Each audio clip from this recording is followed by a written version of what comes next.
how can nations balance economic development with the urgent need to protect biodiversity hotspot, because world is in a crisis of biodiversity, climate change, and of course humanitarian crisis. Evita Swedlova from Paris, France. Morning. Good morning. Well, your afternoon probably.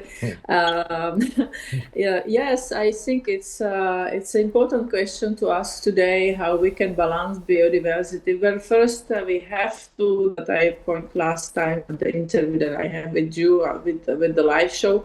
Well, the economic crisis and the corruption is a very big problem for balancing something in this world. And of course, it's start to dealing about the world wars happening all over the planet, and then it's important all about education, green jobs, making more sustainable and healthy lifestyle everywhere. People are more healthy, better motherhood for mothers, because it's important to develop strong civilization, and it's done by mothers, of course. So it's a question about protection and the education for the future sons. And the technologies, we have also artificial intelligence today. Of course, it have not to replace the power of human, but it's have to help also calculate the best way of surviving on this planet. You have already heard that huge protest by the Gen Zs is going on, and one of the subject is climate change, biodiversity, women's rights, students' rights, youth's rights. I want to do a question regarding this. Why are current global climate pledges still insufficient to limit warming to 1.5 degrees centigrade, and what must change politically, because world is busy with war, conflict and trade tariffs? We need to focus on climate issues as well. Do you think it, and what is your take on that? Evita Swedlova from Paris, France.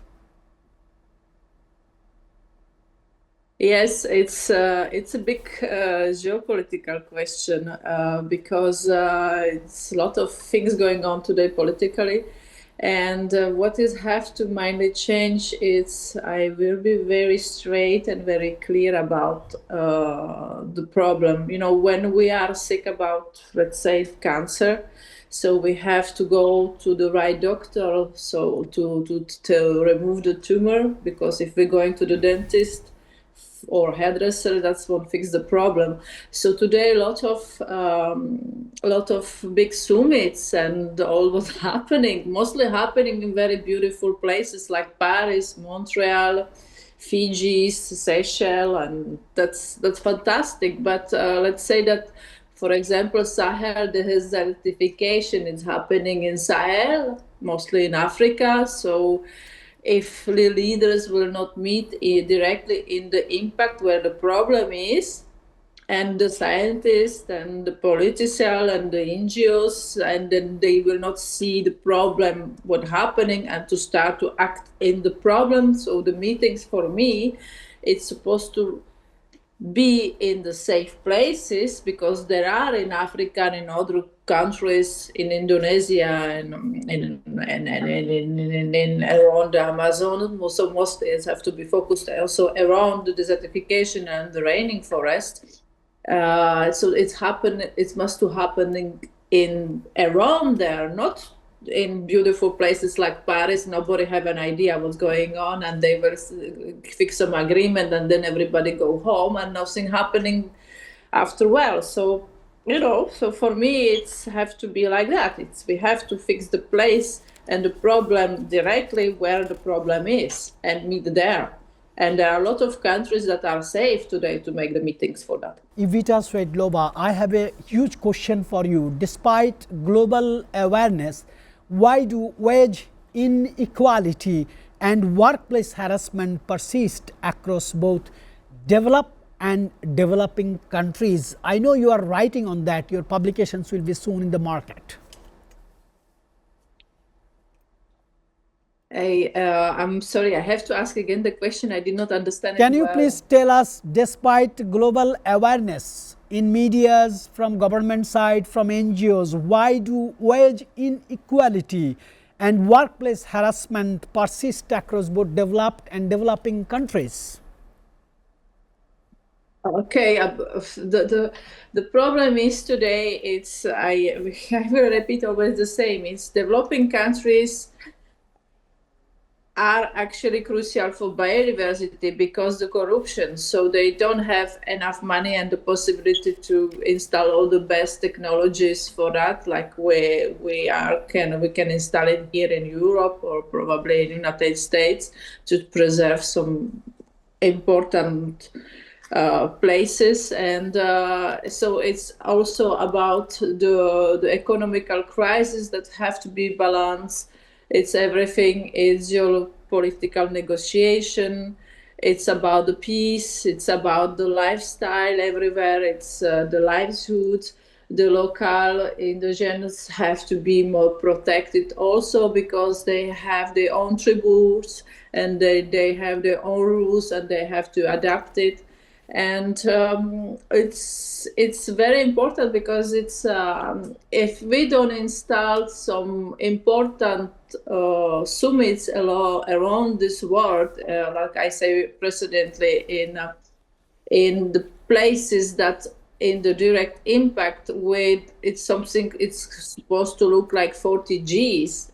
I know it's big, but it could happen, and then they start to take important decisions step by step every year, and to making the changes in the developed country. Of course, if we develop everything in Europe and in United States, where the big problems are not really happening, it's more outside. So it's nice to construct everything here, but see the ecosystem, it's happening around all the planet, and especially the raining forests are so important. Without them, it's how much if we cut all raining forest, we have like 6 days to survive because there will not be oxygens, let's say it like that.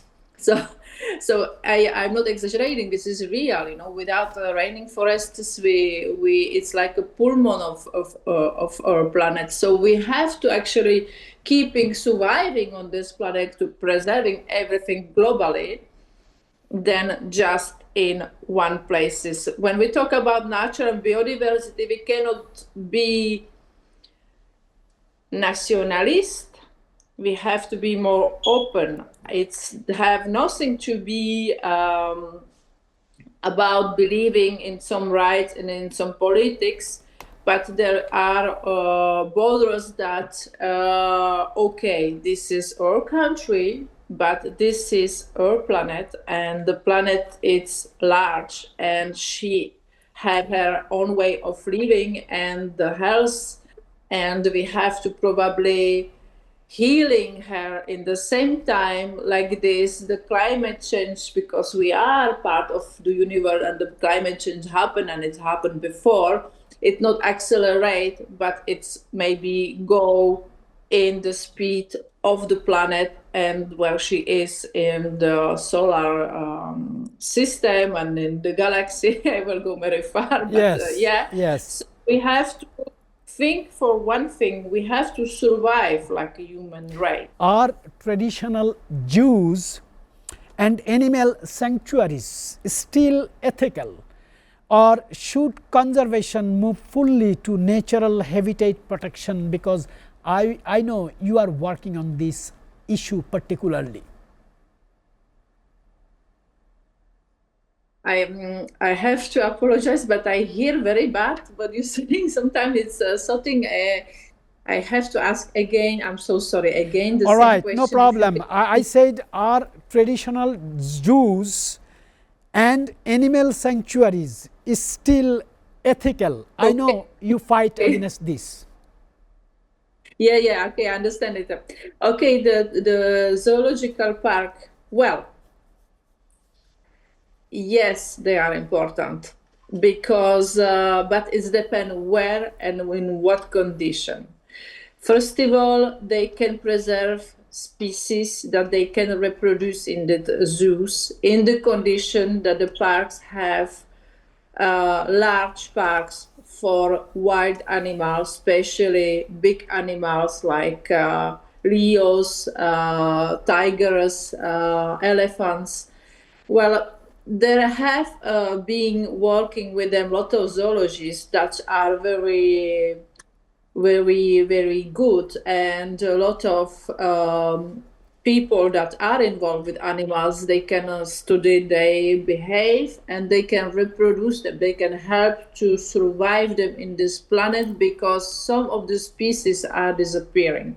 So yes, they are important, but animals supposed to live in their wildlife, in their habits, and they where they belong. So we supposed not to use the zoos just for attraction for the tourists, but more like for preserving the species, to helping them survive, and we can study the species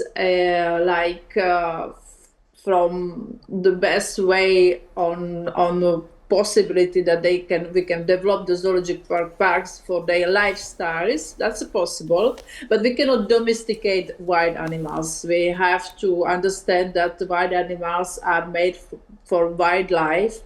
It's not like cats and dogs that we can domesticate them and making them living with us in the house. I have a dog, and he's living with me, but it's another thing. So the wild species that have to have their habits, but especially zoological parks have to be. It's happened in Prague, my country. We have very good sophisticated zoological park, Prague Zoo, which working with a lot of scientists, with a lot of zoologists, and we have really large parks for the animals, and they really healthy improving. We have newborns, new babies born, which is very happy for the park, because most of those animals not reproduce themselves anymore in the life parts of this planet, and that's a big problem. So the zoological parks could help to preserving some species, but in the strict conditions, yes.